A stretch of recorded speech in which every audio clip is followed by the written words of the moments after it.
anyone from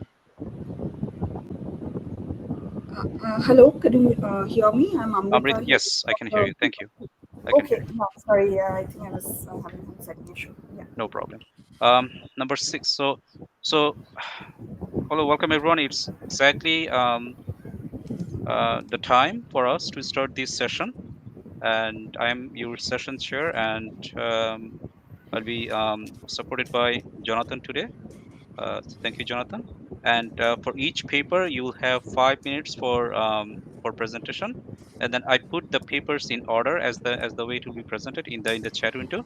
The first one would be revisiting process versus product matrix. So each one will be 5 minutes. So after 4 minutes, I will ping you over chat to ensure that you are on time. So with that, team, you're good to go for the first Right. presentation. Okay, how's my volume? Can you hear me? Yes, thank you. Great. I'm Tim Menzies from NC State. I'm giving this talk for my graduate student, Suvati Majamda, who actually has summer intern work on the West Coast, so he's doing very well. And what we're talking about today is process versus product metrics, which is something that has been studied in the small before, but never at a large scale like what's going on here. If you ask, what do I think about software in the 21st century? What do I think differently about software in the 21st century?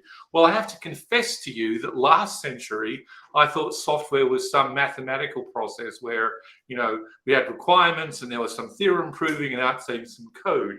And I think that's wrong now, because now we have to talk about requirements and the people and the code, because what comes out is a function of the coding processes, the people, the whims and requirements. So what I think now over here is that people are as important to study as the code that we generate.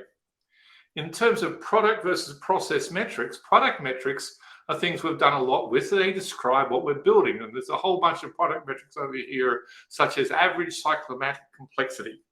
And these are language-dependent measures, like you can't get inheritance out of certain things. So if you go to product metrics, you only measure certain things. If you go to process metrics, on the other hand, which is what people do, how many lines of code you add or delete, what's the delay between your last activity and this activity, this is language independent. It works for even systems containing multiple languages. And I can tell you the process metrics are about 10 times easier to collect and smaller. Now, when we look at the literature, process versus product metrics has been explored before. There's certainly a seminal paper at ICSE 2013 where it has been explored. But if you actually ask, what sort of, who's explored both of them and who's explored these things at scale and who's done more than, looking at just 10 projects, there's not a very large population. Like, we found a very small number of people who've compared process versus product metrics, and none of them using like thousands of projects, just less than 10. So let's fix that up. Let's talk about 700,000 commits from 700 GitHub projects. And let's talk about DataX. Let's use understand to extract the product metrics and commit guru to pull out the process metrics. And recall the process metrics are who does what when. And we won't do any feature selection because that wasn't useful here. And we'll do the standard things like we'll do smoke for class imbalancing. And we'll look at file versus package level debugging and fault localization. And it turns out we didn't get much difference between these. So we'll just do file level. And for every project, we'll do two things. We'll either do cross-validation or train on prior releases and test on the future. And then we'll do hyperparameter optimization with differential evolution. And we'll look at a bunch of learners and we'll measure performance the standard ways. And we'll use the standard stats, etc., etc. So what we get now here is blue's the process metrics, brown's the product metrics, and green's both. And so if the product metrics are useful, the brown numbers on recall should be higher than the blue metrics on process metrics. For various learners, we see the browns way down the bottom. So it's quite clear that the process metrics do much better. And then on false alarm, again, there's the same pattern, very small, very good results with random forest with product metrics, the false alarm, much larger variance with the other people. And if you go to area under the curve, again, you see the much worse performance of the product metrics versus the product. And when you put them together in the green, there's not much win at all. And if you look at POP20, there's not much to tell there. No real information here. So one thing we learned from this chart is if you're going to do working on hundreds of thousands of projects and lines of code, use something like random forests, which is a committee of experts to reason about data. Don't do things with single learners, like logistic regression, naive-Bayes support vector machine, only have very large variances in their results. So ask for committees for opinions. There's not much space for deep learning in this world. If you look at, once you start getting recalls of 1 and false alarms near 0, you may as well just not look any further. So what we're going to say is we really want to endorse the idea of process metrics. It works at scale, works fundamentally better than product metrics. More language independent, more generality across multiple projects. So for future work, well, why just talk process versus product? Are there other kinds of features, marriages of qualitative and quantitative methods? Can we do line level prediction, not just file level prediction? And that's the talk. Thank you very much. Thank you very much, team, for staying on time. Would you also present the second one? Sure, let's start it all again. Okay, then. Let's talk about learning to recognize static code warnings. Now, this is an interesting paper. The most interesting feature about this is that this work has been completely refuted by an ICSI paper coming up in 2020. So if you publish a paper at MIT Journal and someone comes along and refutes you thoroughly in an ICSI paper, what do? Do you go home and cry? Or do you sit down with your critics and work out what to do next? And that's what we're going to talk about here. So what we're talking about is static code warnings. Many of you know tools like find bugs. And here's a warning about the null value is guaranteed with dereference. And what most of us do with static code warnings is we read them and go, that doesn't matter, we ignore them. They've got a very high false positive rate. So in fact, there's so many static code warning tools, and really in the industry, 50 to 100% of their warnings are just ignored. So we tried doing different methods for doing static code warning. We used data from a previous study that looked quite good. And so here we have 2 papers based on previous data, and then Kang et al. And David Lowe show up and say, no, fundamental data errors and all this stuff. So we said, oh dear, throw it all away, start again. Now, what Kang et al. Couldn't do is they could show definitely that these papers had error corruptions. But what they couldn't do is then use their revised fixed data to get good predictors. So we came along and said, okay, we'll come back to you and help you get better predictors. And what I want to talk about now is a TSE paper under submission, under review. We'll send you the preprint if you like. And not to overload you with information, but if you look over here, with the methods we're using on the Kang et al. Data, we get very high precision and very high area under the curve and crazy low false alarms and very good recall. And what we found was, it turns out that handling static code warnings is a very complicated problem. So it's not intrinsically easy at all, it's rather tough. And what we found with the Kang et al. Paper is they were not getting good results where they were trying to apply it, and they were getting it wrong for an interesting systematic error. Now, many of you know how support vector machines work, and there are magic parameters that can adjust the boundary between the 2 classes. What we find is that these single policies, like the C's and the gammas, or adjust the hyperparameter boundary in a way that's global across all the data. And that's what you just shouldn't do. All the techniques we found that improve on the Kang et al. Paper do a local adjustment of this boundary in the local area based upon little tiny peaks around the local area. Because what we found was, this is a measure of the error landscape along the decisions. We find here a dreaded pattern. If your decision boundary has this sort of pattern with lots of local maxima, you're going to have trouble distinguishing one class from another. And it turns out the standard ways of engineering the hyperspace boundary just don't work very well. And we've got now boundary engineering methods and label engineering methods and learner methods and instance engineering methods. And when we apply those to this sort of decision boundary, we get this single, smooth, beautiful shapes.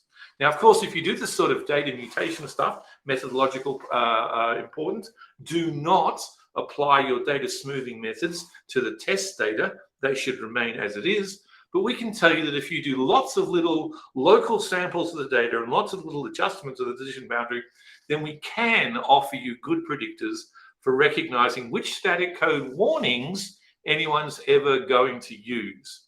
So we can find actionable static code warnings. So if you write a paper with some smart people and some other smart people come along and wipe out your paper altogether, here's what you need to do. You need to go to your critics and say, well, let's talk about how we can work together and do better.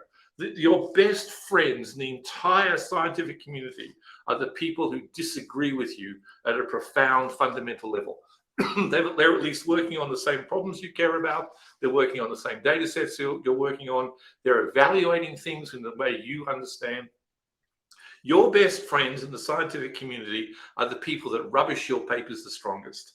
And if you work together with them, you find all these smart people can get together and do amazingly great things. So that's my talk here, 4 minutes for 40 seconds. Thank you very much. Thank you very much, team, again for staying on time. And let's move on to the third presentation. Amrita, your field now. Go ahead.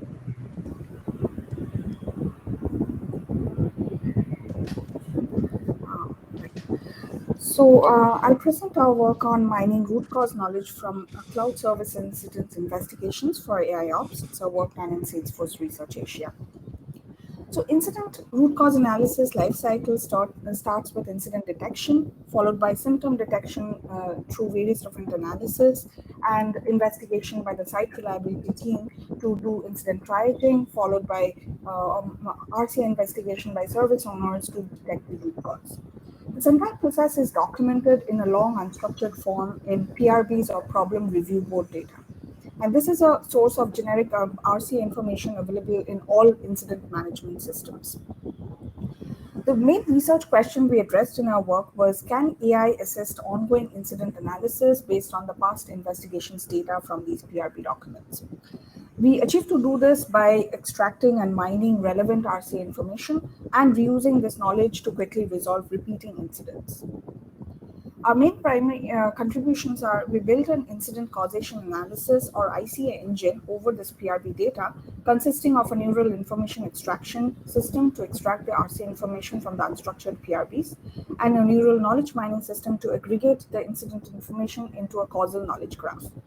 We then use ICA for a neural incident search over the PRB data to find similar past incidents, and a retrieval-based root cause analysis system, which would detect the likely root causes and resolutions given a symptom.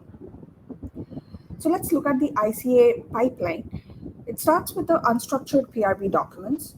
We do a very high-level parsing, which parses out the subject information and the investigation details and the RCA information. And then we have this neural information extraction based on various different pre-trained language models like BERT, which takes the unstructured document and extracts key topics, summaries, root causes, and resolutions. We then put all of these things together into a neural search index. It can be based on Roberta or BERT-based models, and that serves the neural incident search. So given a query like high latency, high pod CPU, which is a symptom, we can now search the overall set of PRB documents, and we can now show them in a more structured form in form of the key topics, root causes, and resolutions. We also have another module called neural knowledge mining, which would take the extracted information and create a causal knowledge graph out of it. And this causal knowledge graph, along with the incident search results, can be used for doing retrieval-based root cause analysis. So what that does is, given a symptom, it will now suggest what are the possible resolutions, what are the root causes for it, and also show the part of the causal knowledge subgraph which are relevant to the query symptom. For example, if the query was high latency, high pod CPU, one of the detected root causes was customer-induced SQL execution load. So one of the main challenges of building this is the ICA components are each developed on our top of unsupervised settings. So we have to evaluate them specifically. For example, the neural information extraction, we used human evaluation over a small subset of like 300 to 1200 instances. And we showed that in 80 to 95% of the cases, the extracted symptoms and summaries were actually quite well formed and informative. And also the extracted root causes and resolutions in 70 to 80% of cases match the human annotation. Then for the neural incident search, we did a quantitative benchmarking over 2000 PRB records and show that the average overlap that we achieve between the target and the top 10 PRB documents is around 30 to 35 blue points, where blue is a standard text similarity metric. And we also achieve 2 to 3% improvement over traditional non-neural search. And for the retrieval-based RCA, if we use the neural incident search output alone, then the root cause and the resolution prediction given a symptom achieves a BLEU score of 29 between true and predicted. But we can further improve this performance if we use the causal knowledge graph by around 11 to 15 BLEU points. And lastly, we also did a manual inspection of 50 real incidents post deployment of ICA in Salesforce. And we found that 56% of these 50 incidents had one of the top 3 predicted root causes, which matched the true root cause found by the SRE who's investigating the case. So yeah, this is all I had to present. Yeah, thank you. Thank you very much, Amrita, for staying on time. We'll be doing the Q&A after all the presentations are done. So with that, Xuanqi, the floor is yours. Can you hear me?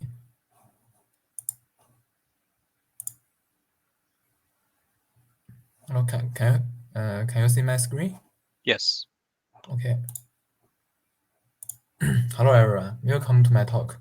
My name is Xuanqi Gao from Xi'an Jiaotong University, and I'm here to present FearNeuron, a deep neural network model automatic repairing tool. Recent advances in deep learning have made it possible to benefit users in many fields: machine translation, autonomous driving, virtual assistant, disease diagnosis. These convenient tools are inseparable from deep learning. One of the most trendy applications is decision-making systems, which requires a high-utility deep neural network with fairness. However, people have revealed many fairness problems in AI systems. The Google photo is mistakenly described African-American computer programmer Jackie Ellison and his friend. Some people commented it the first instance of AI racism.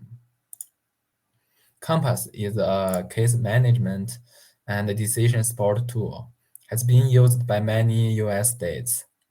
But ProPublica investigation team found that blacks are almost twice as likely as whites to be labeled a higher risk, but not actually reoffend. Existing works has proposed methods to improve deep neural network fairness by removing such bias. However, they have some limitations. We take two popular frameworks as an example. First, they introduce another model as adversaries in the training procedure. Inheriting from existing adversary networks, training such models is not easy. Secondly, there is no guarantee that training such adversaries network always converge for now. Besides, this model structure is more heavyweight and less efficient.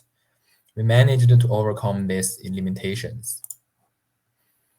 Existing work has shown that optimizing accuracy and different fairness objectives can be contradictory to each other, but not always.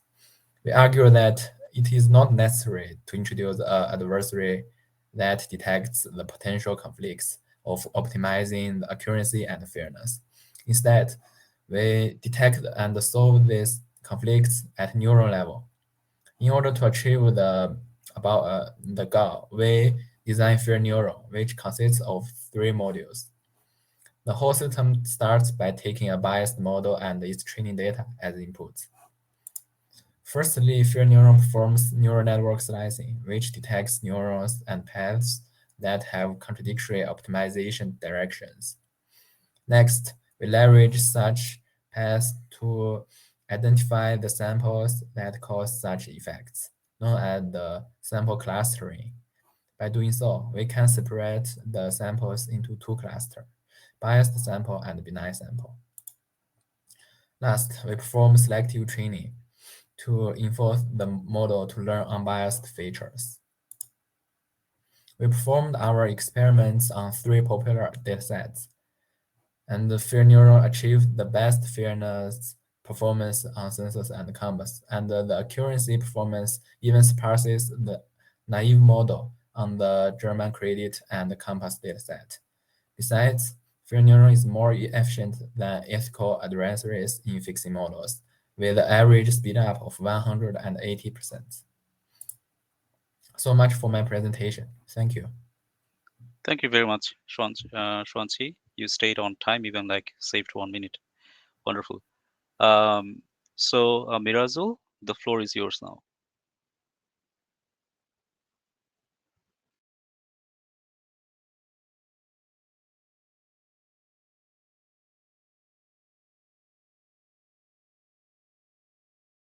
See my screen?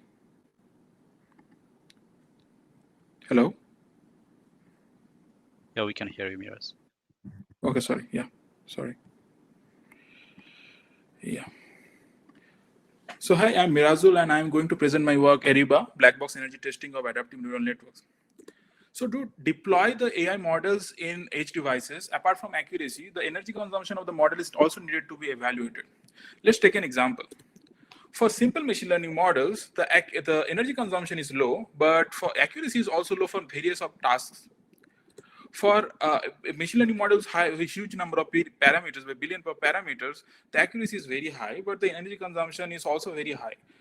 So for edge devices, we need some model which has a good accuracy, but has a low energy consumption. So to build energy-saving DNN models, there are basically two kinds of energy-saving mechanisms proposed. First is compressed neural networks, in which it actually reduce the number of parameters in a deep neural network or DNN. Another is called adaptive neural networks or ADNN, in which ADNN actually activates or deactivates certain components of a DNN based on the complexity of the input. Now, as the ADNN has a variable energy consumption, the energy testing of ADNNs are needed. We here basically discuss about two kinds of energy testing. One is called input-based and another is universal. So in input-based energy testing, we add perturbation to a meaningful input and we check the energy consumption of the model is increased drastically or not. And for input and in universal energy testing, for any kind of input to test, if the energy consumption is very much high than the energy consumption recording during the meaningful inputs. So before going into the details of the energy testing, let's discuss about how the accuracy-based testing is done. So it is generally formalized as a optimization problem, which has mainly two parts. One is the added perturbation, and another is objective function. So for this objective function for accuracy-based testing is represented by the relationship between the input and output of the DNN. However, for energy testing, it's challenging to find out because the relationship between input and energy consumption is not well defined. So because of that reason, we actually tried to we previously proposed a white box energy testing called ILFO. So in this, we saw that the energy consumption of the model is dependent on the activation and deactivation of the components, and the activation and deactivation is indeed dependent on certain intermediate outputs. So we can use the same optimization function, but here the F is dependent on the intermediate output itself. So this work is based on the black box scenario. So let's talk about the accuracy-based black box testing. So in this in a black box scenario, the function F becomes unavailable because the tester does not have access to the DNN. So what it generally done is that if the effectiveness of an input is transferable between two similar models, then one of the model can be used as a surrogate model. So here we have a target model. We feed inputs to the target model and collect the labeled data. Then based on the input and labeled data, surrogate model is trained. And we do the white box testing on that particular surrogate model. However, for energy testing, what we found that this particular approach does not work for a white box energy testing. So we found an alternative approach. So here we saw that the stepwise behavior between the energy consumption, the behavior between the energy consumption and the different number of activated components is shown as a stepwise pattern. So if we find out the relationship between input and energy consumption, we can also find out the relationship between input and the number and the activated components. Based on this thing, we propose ERIBA. So here we have a target model. We have a set of inputs. We collect energy consumption based on the set of inputs. So the energy consumption needs to be measured multiple times, and because the energy consumption measurement is noisy, and we detect the outliers out first. And here the F is replaced by F of EST, or estimated energy consumption. So here we have for both input-based testing and the universal testing can be represented as optimization function. For universal testing does not have the perturbation component, as we are talking about any kind of input. So to test the effectiveness, we have tried with 3 different ADNNs and 2 different data sets. For overall, the performance of the ERIBA is significantly better than the baselines. Only when the target model and the surrogate model is same. In those scenarios, only the surrogate model based approach works better. So that would be my presentation. Thank you. Thank you very much, Mirazul, for staying on time. And I think we have the last presentation, which will be training data debugging for the fairness of ML software. May I know who would be presenting that paper, please?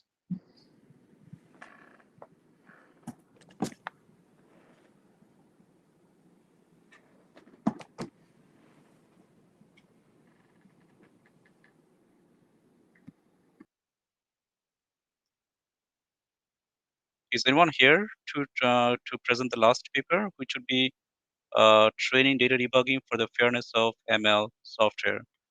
And the authors are Yanhui Li, Linghan Meng, Lin Chen, Lin Yu, Diu, Yuming Zhu, and Owen Shu.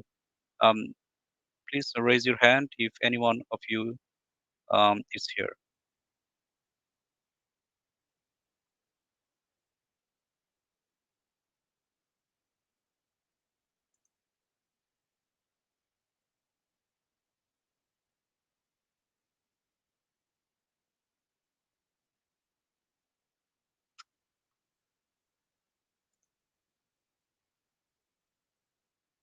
All right. So I suppose we don't have any presenter for the last paper. In that case, let's open up the floor for Q&A. So we have 30 minutes of Q&A. Now that we don't have the presentation done for the last one, we have more than 30 minutes. We have 34 minutes for Q&A. So I'd like to invite everyone to ask the presenters questions. The presenters, you can also ask others as well as the questions. So please go ahead with your questions and don't feel shy.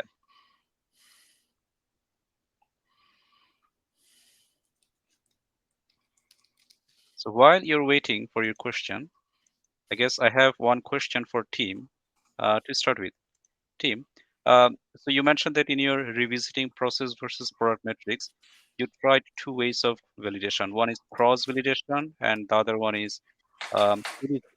Now in the release based, I understand that you have these temporal information which you have preserved because you're using R-2 up to R-3, I think, for training, and then using the rest for testing. Now for cross validation, how are you preserving the temporal information over there? We're not. And that's one of the reasons to do release, not cross-val. So there's a strong methodological argument that we shouldn't do cross-val, we should do release-based. We did both because a prior paper did both. Now we have to say that when we've done this several times, we often get exactly the same numbers as released as in temporal. So I don't want to enter into the debate today about release versus cross-val. I don't think it's a failure to just do cross-val, but we did both just to cover all bases and make reviewers happy. That's wonderful. Thank you for clarification, because there was one part when I was reading your paper was not clear to me. So thank you for. We have another paper elsewhere where we get numbers with almost exactly the same figures, release versus cross-val. And the paper that refutes us and tells us bad, bad, bad, one of the reasons they say bad, bad, bad, bad, bad is we did in that one cross-val, not release-based. So then we did release-based and got exactly the same numbers. So an important methodological point that may matter nothing at all in actual practice. Good to know. Good to know. So does anyone have any other question for Team?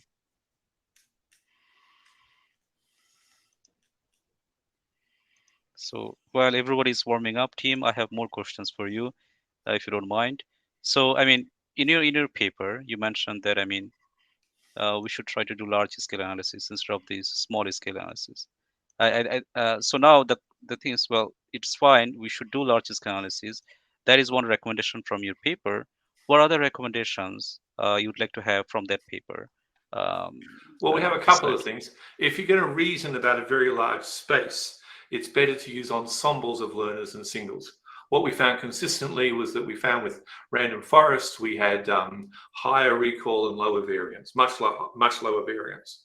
And so when someone proposes deep learning to me, I say, oh, that's very well and good, but have you done it, 10 times with 90% of the data and looked at the variance across that space? So I would recommend, if you're going to handle a large set of information, many knowledge sources, have some way to average out the effects. Example, reason about the ensembles. Another one is, don't believe a single thing that anyone's ever written before you. Like, we found all these, we revisited an old paper and we found a whole bunch of stuff where they said these factors are more important than those factors, And when we went from the 10 projects they used to the 700 projects we used, all that just disappeared in noise.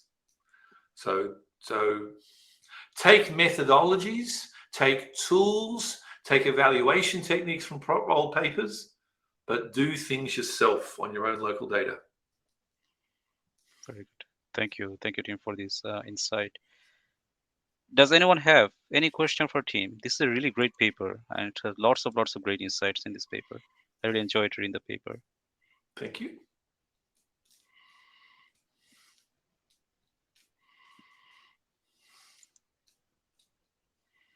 Okay, I think There are a few questions in the text chat. the text chat. Thank you thank you. Wonderful. I missed those. So I think this is for everyone. I think Syed Hassan is asking, I have a question about mining OSS skills. I wanted to hear the thoughts of the authors about how to differentiate between soft skills of core developers and casual contributors. For each of these groups, different skills might be more important than the other. Team, would you like to reflect on that? Yeah, we've got a paper on this with heroes, effects on heroes. I'll paste it in. It turns out that we have this myth that we have modern software processes where everyone does everything equally. Heroes still exist. And by heroes, I mean the men and women who do 70 to 90% of the contributions. And in fact, I would say that our software succeeds because even though we might have a large disparate group, we seem to usually come back to the same structure where there's a small number of people through which all communication flows and they actually know what's going on. So if you want to enhance your entire project, find the people in the center of everything and do what you can to get problems out of the way and do what you can to upskill those people. Thank you, Ri. And I think I read the paper. And there'll be a paper going into the chat box any second now talking about that. All right, wonderful. Thank you. So the next question, I cannot pronounce your name. If you could unmute yourself and then ask the question, that would be great. Is it Profir? Yes, that is fine. So what I was wanting to follow up on was the question about the cross versus longitudinal. I know Tim Menzies mentioned that he doesn't want to start the debate. I'm still curious if there's something you could speculate on the nature of the feature space when cross and longitudinal line up in the way that you're mentioning here. Is there something inherent to it that makes breaking temporality still be fine and get the same results, the same performance in the Yes, there is. And it was an ICSE 2002, ICSE 2021 paper, share screen, bang, bang, bang, bang. Is this actually working now? Okay, can anyone see this pretty graph here? Yes. Okay, so this graph is 1 million commits, 150 GitHub projects stretched between 0 and 250 months. The median time for these projects is about 60 months. And what we notice, and the pink is the commits with bugs, and the black is the commits without bugs. And what we notice is early in the software project lifecycle, there are far more buggy commits. So what we found in this paper is if we just go to this green line here, 150 commits, 4% into the projects, and learn to model at this point, then that works for the rest of the space. Because at this point, there's lots of information about what can go wrong inside this project at this time. Whereas down here, later on, you've run out of oxygen. There's no information. So I've done so many papers where I've learned from the past and tested on the last release. All those papers are wrong. All those papers are wrong. Most of the activity seems to be early in the life cycle. And a model learned incredibly early in the life cycle seems to suffice for the rest of the space. And so subsequent discussions about cross-valve versus release planning, that's all rearranging deck chairs on the Titanic up at this end. Whereas most of the activity seems to be at this end. That's a great insight. So does it also mean that, team, when we talk about historical analysis, we really have to ensure that we set the boundary over there, that after a certain time, historical insight is no longer available? Well, how about another statement? How about, as we collect data, there's information-rich regions and information-not-so-rich regions. It just happens for these projects, information-rich region is early in this project, people are making more mistakes. That's a great place to learn from. And later on, when there's very little mistakes being made, there's not much to learn from. So what about we review all our data and sort it into information-rich and information-weak, and let's focus on information-rich regions. Okay. There is another interesting point that this seems to imply. Concept drift is not as much of an issue in this domain as in others, since you can take a very small prefix and use that to predict most of the project lifespan. It suggests that that small prefix is actually representative, which is also very interesting to me. Right. So I fret when people, including myself, okay, past papers, I'm guilty of this. They tell you that they've improved the accuracy from 67% to 69% or something. And I want to tell people that 69 equals 67. That, you know, a lot of our papers have very small deltas in them. This one has got very large deltas in them. And this paper's been a bit embarrassing because we can go to all our other clever tricks, transfer learning, hyperparameter optimization, and many other very clever tricks. And they're all blown away by just learn here from the information-rich region. So I think it's, you know, let's look a bit more at the data and not at minor effects. Now, also consider what happens out at this end. If you really work at this end of the thing, there's so little information, different random samplings will give you different models, radically different models. So perhaps a lot of what we've been learning is noise out at this end. It's quite interesting. Thank you very much for the insight. The papers, I think the papers in the chat box, and we should ask what other questions we have for other speakers. Of course. I actually, Tim, please don't go away. I have lots of other questions, but let's ask other speakers some questions as well. Does anyone have any other question for Tim or other speakers?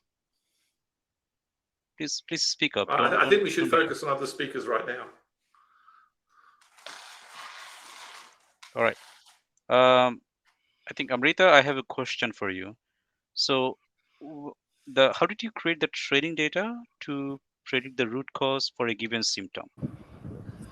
Yeah, so we actually don't have any training data. So we do some human evaluation to see if the extracted root causes really match with the human experts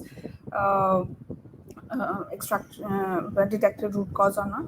And we see for around some 100 incidents we did, and even after deployment we took some 50 real incidents, and there we have the actual root cause coming from the site reliability engineers who investigated those cases, and we we detect the root cause from our ICA system, and we compare with the true root cause. So we don't have any training data. All we have is like some unstructured PRB documents which have certain sections, like a long paragraph which describes the root cause, but there's no crisp root cause detected for each of these. There would be like some description of what all happened in the investigation, what was the finding of the SREs for each of the individual incidents. So that's the kind of data we have. Got it. So I guess that is why you mentioned that this entire approach is unsupervised, because you're Yes. really not looking at a specific root cause over there. Right. Okay. Good to know.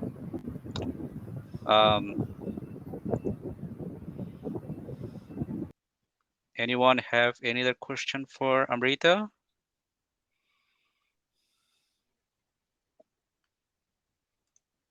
Amrita, I will come back to you with more question later on. Let's ask a question to Shwanchi. Shwanchi, so you mentioned about selective sampling strategy. So can the selective sampling strategy be applied to dataset where sensitive attributes may be absent, but a feature may be showing some implicit bias?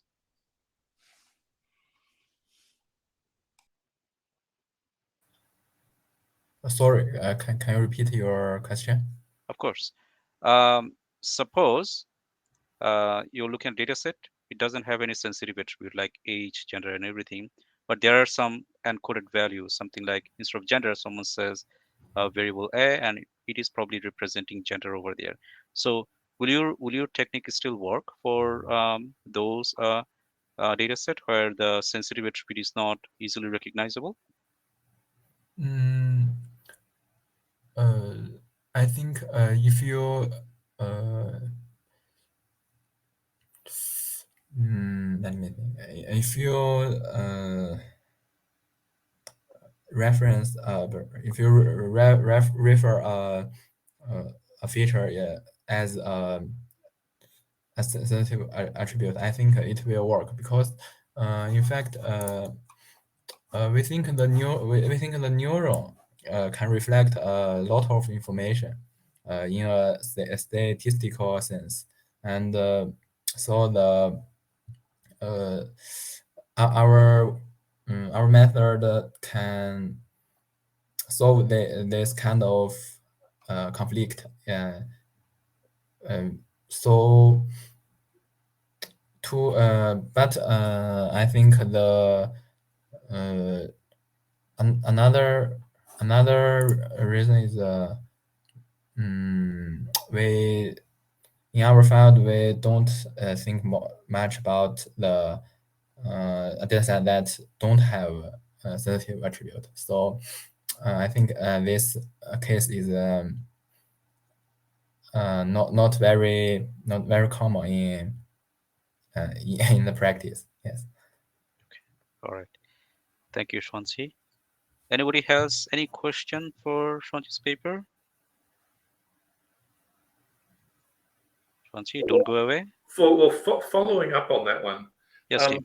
Is there? I wonder if. So I'm trying to answer the last question a bit better. Is there a meta property we would expect to see in a property associated with unfairness? Not that it's been labeled gender or whatever, but can we look at a feature and say, hey, you're feature X and you've got some relationship to all the other variables that makes me think you could be part of an unfairness problem? Shwanchi? You mean you mean you can you repeat there? Well, so supposing we do like a causal graph of it. Let's use a causal graph generator, and now you've got nodes and edges. one thing that really bothers me is when a variable connects directly to the output without going through all the other variables and being mediated by all the other influences. So I suspect that a root cause of bias is when there's some trite, stupid, simplistic connection of, like, you know, gender to income, not gender as interpreted by geography times diet times something else. So I'm worried. I have a meta property that worries me, that I would want to, if I see it, I'd want to query it with the users and say, is this a root cause?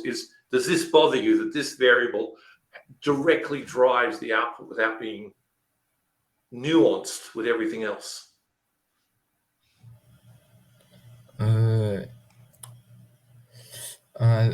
Consider about the Cairo graph.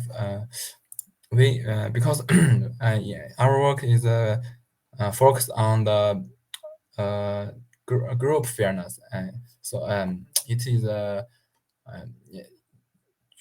we focus on the statistical information, and the Cairo graph is used in individual fairness researches, and so our work is not considered too much about that.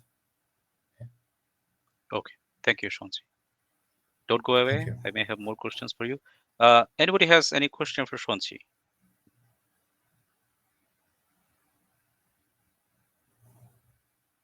All right, Mirazul, I have a question for you.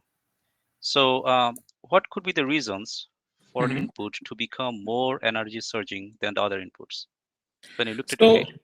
yeah, so the thing is, in the many of the ADNN papers which we have studied, we saw that there can be much of the factors. For example, if there is an image and there is a big image of fish, and the fish can be recognized clearly, in those scenarios, the DNN should recognize that particular object clearly.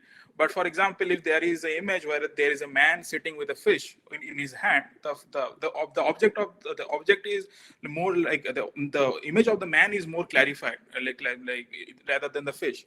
So in those scenarios, the energy consumption can be higher. But that is one of the interesting problems in this direction, is there is no ground truth. We saw that in different type of ADNNs. It's kind of the how they are trying to save the energy. That mechanism can be different. Based on the mechanism, these inputs can also change. So we are trying to also find that how to get into the ground truth. Okay. Thank you for this And so did you manage to manage to get success to create these benchmark? No, for ground, but what we are right now trying to do that how we can relate the uncertainty of the models to this, because what we term uncertainty is how the model is certain about a certain input. So our logic is, if the model is less certain about some inputs, then it should take more energy consumption. So we are still working on that direction, that how to, if there is an uncertainty metric we can use in these scenarios, and that can make maybe the models more robust. So yeah, we are still trying about that. Thank you for your answer. Don't go away, Mirazul. I mean, people probably will have more questions for you. With that, I know that we don't have the last presenter, but please raise your hand if the last presenter, the paper of the last, the presenter of the last paper is here right now, so that we can still ask you some questions.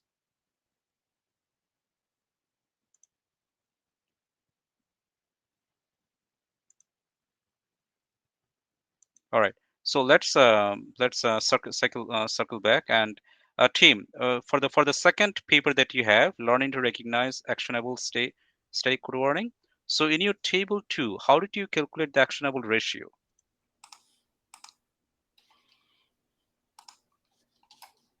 I'm trying to share screens and I can't do it. Sure.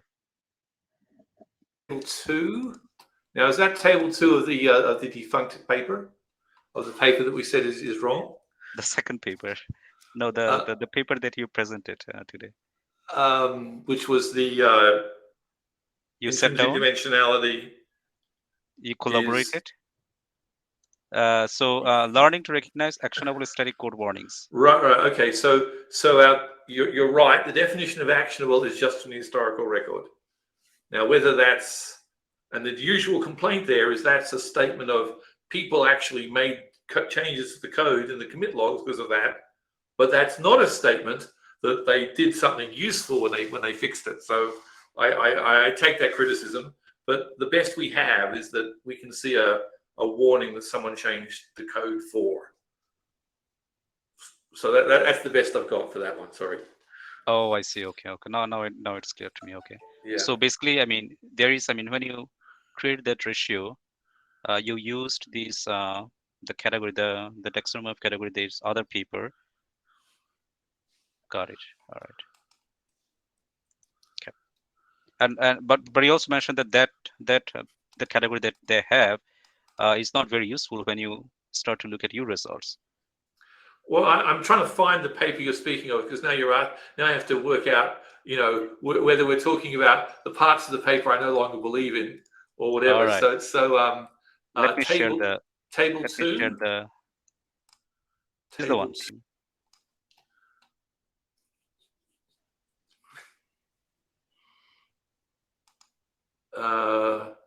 Of the original paper or of the slides? The original paper, the one that you presented today. The slides of it or the PDF of the paper? The PDF. Oh, okay. Why don't Sherry Yang? I'm sorry, I'm not ready to answer that. No, that's okay. That's okay. Okay. No, hey, table 2. Hooray! We've made it. Table 2.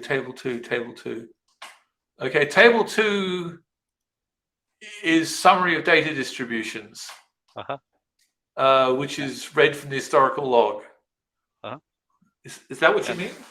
Yes, and you can see there are 2 columns over there: actionable ratio from the training set, actionable ratio from the test set.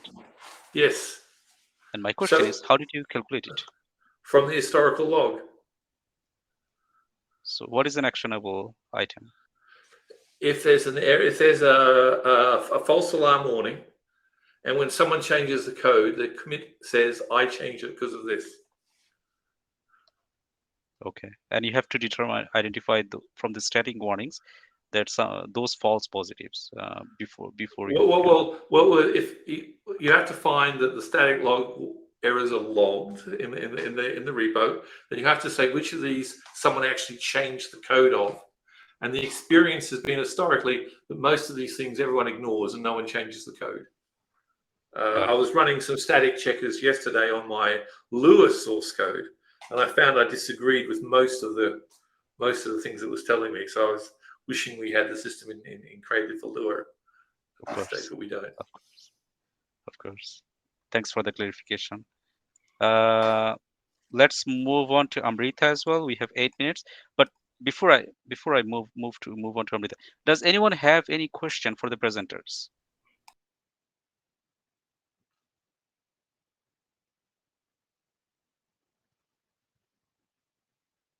All right, you're leaving me open field to ask all the questions.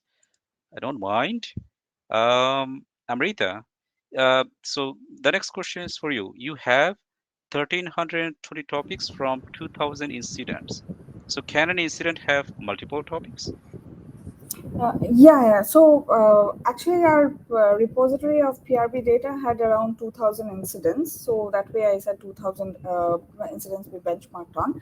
And for the human evaluation, since it's quite expensive, we did on a subset of around a couple of hundred PRB documents, and we took all the topics, summaries, and all the information extracted from them, and did the human annotation. So it's just a subset that we did this on. Okay, but when you did the manual checking, say you have this incident, you have these 2,000 incidents, right? So one incident report can have multiple topics. Multiple topics, yes, yeah. Okay, and if I understand the topics, each topic is a key phrase or just right. a yes, right? yeah. Okay, all right. Thank you. Thank you for the clarification.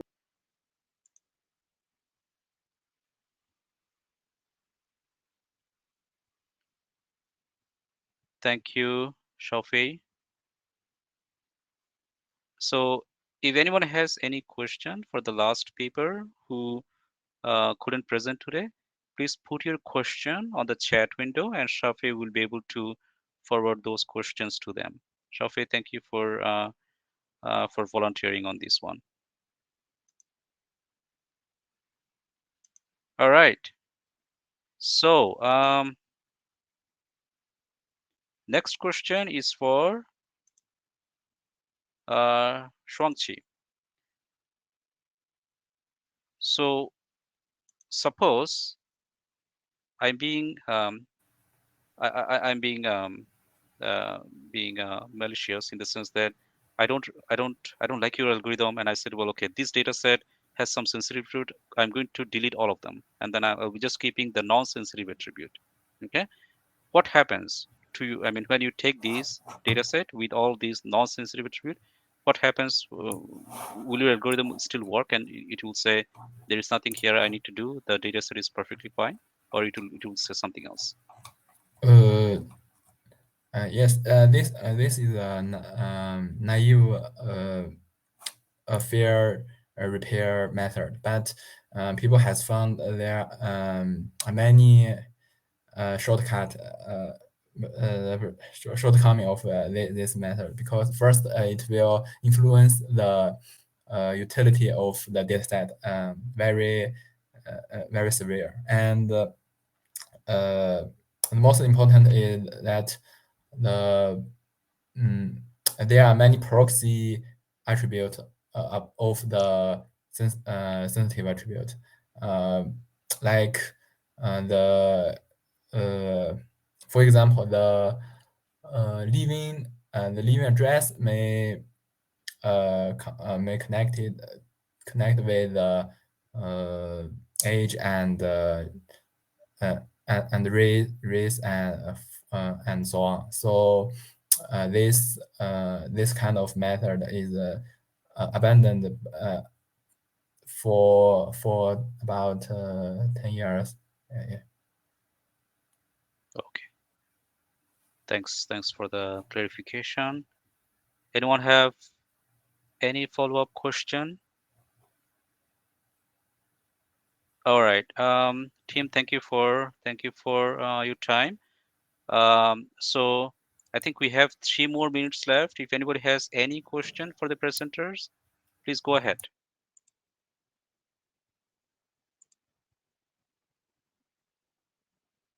All right, I guess I have the privilege then asking more question.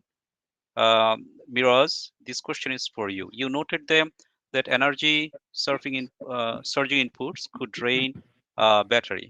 Now let's think of a real world scenario. Like over there, you want to deploy your technique over there.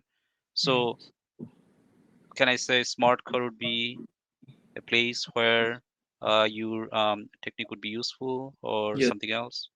Yes, autonomous cars or drones. In these kind of scenarios, we are thinking of the as an application. So then say you have deployed your technique over there in our autonomous car. Now what would be a scenario where somebody could maliciously target this energy surging input, say for our autonomous car? What would be a real world scenario that you can think of? So it's so other than the draining of the battery, another thing can be problematic is the response time. So if you see that if the computations increase, actually the increase of the energy is big because of the increase of the time consumption. So even if the response time is very high, then that would be problematic. Like you just check a image of a stop sign, you send it to the server, and it gets a late feedback from that. Okay, this you need to stop here. That would be problematic scenarios in this. Yeah. So yeah, we are also thinking about that direction. Got it. Thank you, Mira. So with that, I think we are at the end of this session. So thank you again, all the presenters, for your great work. I had so much fun reading your paper and so much fun hearing you present. And thank you again for your great work. Keep it up. and then hopefully we'll talk again soon. So let's give a round of applause for all the amazing work done by everyone. So thank you again, everyone. Thank you. Have a great morning, afternoon, night, wherever you are in this world. Bye, everyone. Thank you. Bye.